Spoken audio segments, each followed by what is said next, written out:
Alright, here it is, the last box. Box 4 of 4 of a case of Crucible of War. This is the case that I hit the Arknight Shard in already.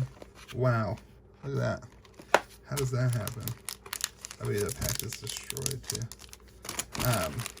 This is the case I hit the first box I hit an Arknight Shard in. There's some rumors going around, or people who have open boxes going around, that you can pull Cheyenne and the Shard, and actually it seems to be relatively common to hit both in the same case. So, testing out that theory for myself here. Cheyenne is the last of the, I've hit the Tunic, hit the Shard. Cheyenne is kind of the big money card for me, the last one to complete my set.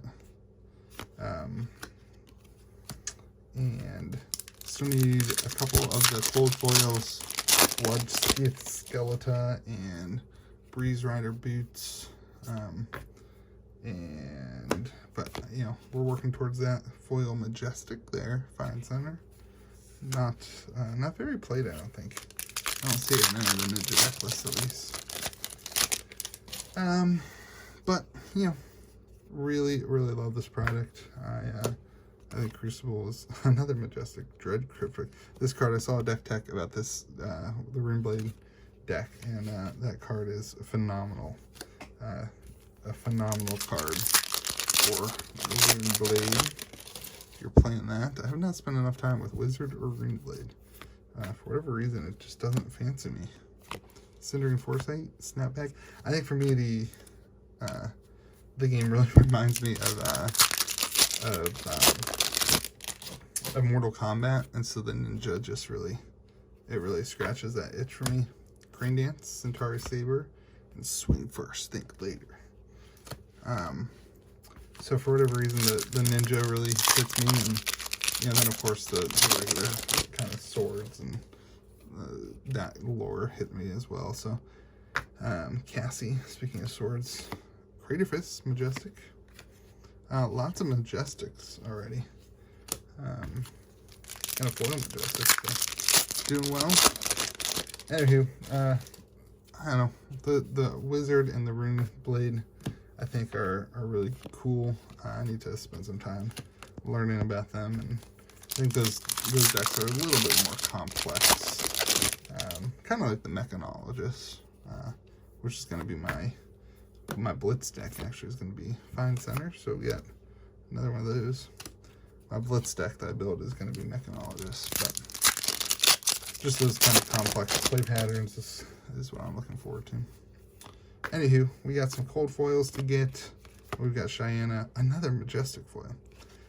We got Cheyenne, and then we'll retire Crucible of War. Let's get some people on Facebook or something to do pack openings,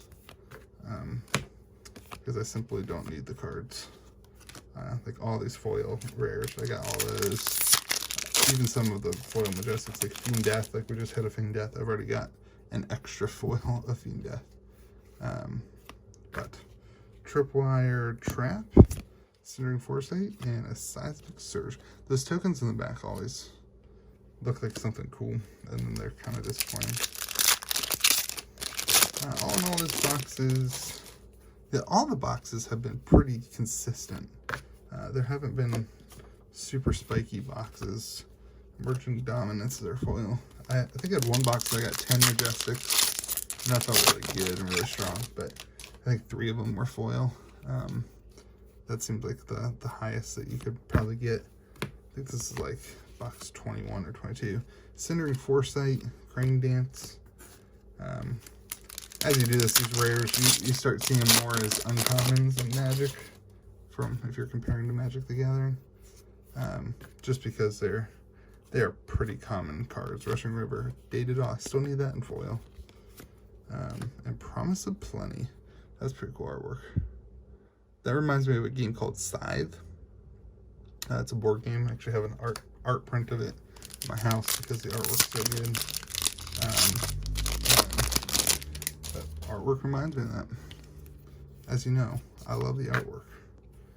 Marvin Skies, Cindering Foresight, and Sutcliffe's Research Notes. When I do the lore, I'm excited to learn who Sutcliffe is and why his research notes are so important. Lore video, working on it. It's gonna be, all right, we got a cold foil back there. It's gonna be a while. Rockside Trap, Chain Lightning, Majestic, cold foils are rare, Sledge of Anne Valheim. Pretty sure that I need that one as well. Let's pull out the binder. Sledge of Anne Valheim. I think there's gonna be a Sledge of Anne Valheim. I don't even have that one listed. No, I have it right there, idiot. Anyway, we already pulled one of those. It's getting harder and harder to remember what we pull. That's disappointing, and it was not a Cheyenne. So I think that pretty much means I'm not going to hit Cheyenne. But don't stop watching. Don't stop watching. Overblast. Oh well. Cheyenne, you are elusive. Pitfall Trip, that just means we get to open more packs. Reinforced Line and Rock Slide Trap. So 3 rares. Means we get to open more packs on the channel, I guess. So we hit one of those. Cheyenne is $800, so at some point it's too expensive for my blood to buy like that. Riled Up, Crane Dance, High Speed and Impact. I mean, it's kind of a push comes to shove. You look at these boxes and you usually make about your money back, so I don't know. It's not just about the money. Chokeslam is our foil. Sledge and a Promise of Play. We got 3 packs left. Cheyenne is the nice thing is she's not required to play the game. She's probably, I think from my understanding, one of the weakest. Runeblood Barrier, Majestic. My understanding, she's one of the weakest heroes.